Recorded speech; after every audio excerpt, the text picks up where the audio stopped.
Hello friends, welcome to my YouTube channel Marker Point. In today's video, we will discuss Bohr's model of an atom.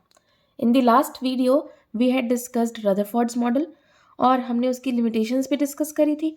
अब उन्हीं सारी limitations को rectify करने के लिए हमारे पास एक नया मॉडल आया that is known as Bohr's model. अब Bohr's model ने क्या कहा कि किसी भी एटम के अंदर ऐसा नहीं है कि इलेक्ट्रॉन कहीं भी घूम लेगा.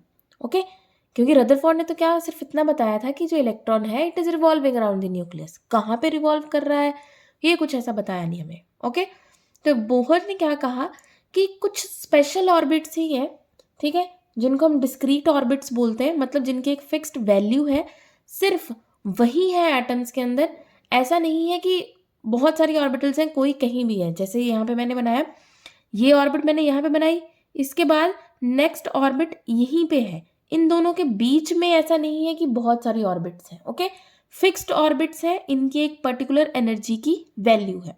ओके और जब इलेक्ट्रॉन जो है इन डिस्क्रीट ऑर्बिट्स में रोटेट करेगा तो कोई भी एनर्जी रेडिएट नहीं करेगा. ओके रदरफोर्ड की लिमिटेशन यही थी कि इलेक्ट्रॉन जब घूमेगा तो एनर्जी रिलीज करेगा, तो that's why it should go and stuck into the nucleus.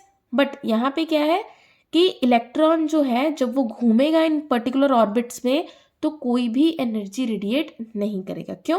क्योंकि इन ऑर्बिट्स की एनर्जी की वैल्यू क्या है, बिल्कुल फिक्स्ड है. ओके जब तक इलेक्ट्रॉन किसी पर्टिकुलर ऑर्बिट में रहेगा तब तक वो एनर्जी रेडिएट नहीं करेगा. ओके और क्योंकि इनकी एक फिक्स्ड एनर्जी है इसीलिए ही इनको हम क्या बोलते हैं, एनर्जी लेवल्स बोलते हैं. क्या बोलेंगे, एनर्जी लेवल्स. ओके अब इनको हम दो तरीके से रिप्रेजेंट कर सकते हैं. ओके अगर आप अल्फाबेट्स की टर्म में बोलो तो we can represent them as K shell, then L shell, M, N, O and so on. Okay alphabets की टर्म में रिप्रेजेंट कर सकते हैं. और कैसे कर सकते हैं, अगर मैं एन की टर्म्स में बोलूं, यहाँ पे एन का जो नंबर है n equals to 1 means first shell,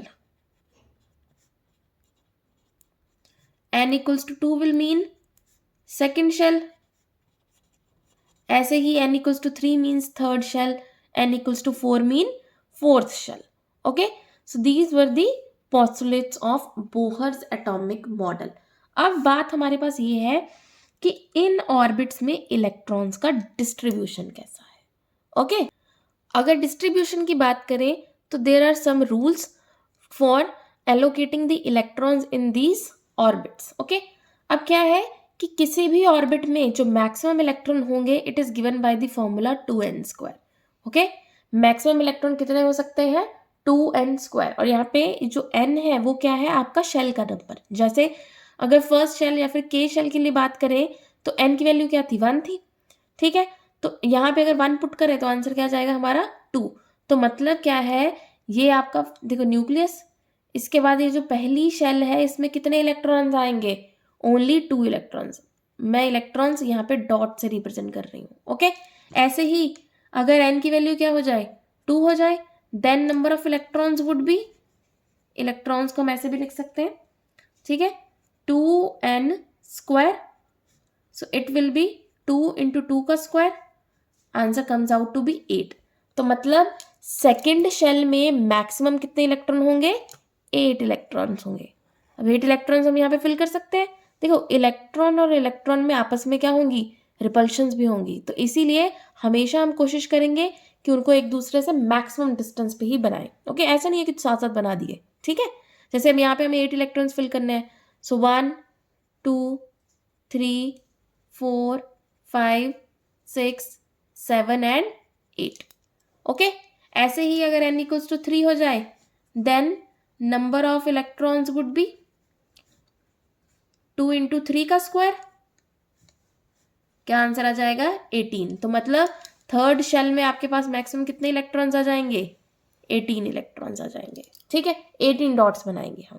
okay इसके अलावा एक और इम्पॉर्टेंट रूल है हमारे पास कि जो आपकी आउटर मोस्ट ऑर्बिट है, जैसे अगर मैं इसी की बात करूं, suppose this is our outer most orbit, तो आउटर मोस्ट ऑर्बिट में हमें मैक्सिमम 8 इलेक्ट्रॉन्स ही देने हैं.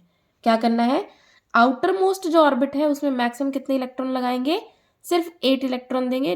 This is due to the stability. Okay, atoms की जो स्टेबिलिटी है वो क्या 8 से ज़्यादा इलेक्ट्रॉन्स आउटर मोस्ट ऑर्बिट में अलाउ नहीं करती. ठीक है, और जब भी हम फिल करेंगे किसी भी एटम को तो हमेशा ही जो इनर शेल्स हैं उनको पहले फिल करेंगे, उसके बाद आउटर शेल्स की बारी आएगी. ठीक है, मतलब we will start from n equals to 1, फिर n इक्वल्स टू 2, फिर n equals to 3 and so on. Clear? Now let's take some examples. अब जैसे let's take the example of hydrogen. Okay, what is the atomic number of hydrogen? It is 1. अब 1 का मतलब क्या है कि it has 1 electron. जितना atomic number होता है उतने ही क्या होते हैं हमारे पास इलेक्ट्रॉन्स होते हैं. ओके, सो नाउ अब मुझे अगर हाइड्रोजन में मैं फिल करूँ इलेक्ट्रॉन्स तो first we will have the nucleus, फिर मेरे पास है फर्स्ट शेल. अब फर्स्ट शेल में मैक्सिमम कितने इलेक्ट्रॉन्स आ सकते हैं? 2 इलेक्ट्रॉन्स. अभी हमने किया कि जब n इक्वल्स टू 1 होंगे then there will be 2 electrons. For n equals to 2 there will be 8 electrons. For n equals to 3 there will be 18 electrons. For n equals to 4 there will be 32 electrons and so on. Okay, हम ऐसे ही calculate कर सकते हैं. तो देखो hydrogen के लिए एक ही इलेक्ट्रॉन है, तो एक ही इलेक्ट्रॉन है तो कहाँ जाएगा? के शेल में जाएगा. तो इसकी अगर मुझे कन्फिग्रेशन लिखनी हो हाइड्रोजन की तो मैं क्या लिखूंगी कि के शेल में मेरे पास एक ही इलेक्ट्रॉन है. Okay, now let's take some other examples like suppose I have boron. The atomic number of boron is 5. Okay, so अब देखिए ये 5 इलेक्ट्रॉन्स कैसे फिल्ड होंगे. सबसे पहले तो फर्स्ट शेल, ये हमारा न्यूक्लियस हो गया. This is our first shell. First shell में कितने इलेक्ट्रॉन्स जाएंगे? 2 इलेक्ट्रॉन्स. तो 5 में से मैंने 2 इलेक्ट्रॉन्स यहाँ फिल कर दिए. अब इसमें तो इतने ही जा सकते हैं, तो मतलब अब मुझे क्या करना पड़ेगा? दूसरी शेल पे जाना पड़ेगा. दूसरी शेल पे जाएंगे तो अब देखो 5 में से 2 इलेक्ट्रॉन्स तो यहाँ हो गए, कितने बचे? 3 इलेक्ट्रॉन्स. तो 3 इलेक्ट्रॉन्स अब हम यहाँ फिल कर देंगे. कोशिश करनी है कि इलेक्ट्रॉन्स हम एक दूसरे से मैक्सिमम डिस्टेंस पे ही बनाएं to avoid repulsions. Okay, clear? ऐसे ही let's take example of chlorine. What is the atomic number of chlorine? 17. ठीक है, अब देखिए 17 है. अब देखो चलो पहले मैं इसकी कॉन्फ़िगरेशन लिख के दिखाती हूँ आपको. अब देखो फर्स्ट शेल के शेल होती है, फिर एल शेल होती है, फिर एम होती है, फिर एन होती है, ऐसे ही चलता है काम. ठीक है, तो फर्स्ट शेल में कितने इलेक्ट्रॉन जाएंगे? 2 ही जाएंगे ना. सेकंड में कितने जाएंगे? 8 जाएंगे. कितने हो गए? 2 and 8 10. टोटल कितने हमारे पास? 17. तो मतलब एम शेल में कितने जाएंगे? 7 जाएंगे. Okay, so this sequence, that this breakage of electrons, it is known as electronic configuration. इसको हम क्या बोलते हैं? Electronic configuration. ठीक है, इलेक्ट्रॉनिक कन्फिग्रेशन आप पहले लिख लो, उसके बाद क्या करो? बस इलेक्ट्रॉन्स फिल कर दो. फर्स्ट शेल में 2 इलेक्ट्रॉन, सेकंड शेल में 8 इलेक्ट्रॉन्स, 2 3 4 5 6 7 8. ठीक है, और थर्ड शेल में कितने आ जाएंगे फिर?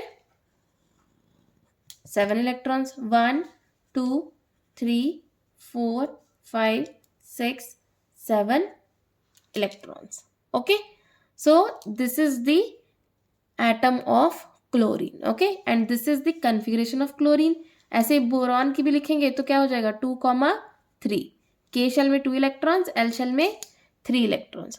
So in this way we can write the configuration and draw the atoms of all the elements. Okay, तो आपके सिलेबस में है it is only up to atomic number 20, calcium तक है. ठीक है, आप कोशिश करिए आप सारे एटम्स का बना के देखिए. ओके, आई होप आपको ये टॉपिक अच्छे से समझ में आ गया हो and this is very important topic. Okay, now we will meet in next video जहाँ पे हम वैलेंसी डिस्कस करेंगे. That's all for today. Please like and subscribe our channel and thank you very much.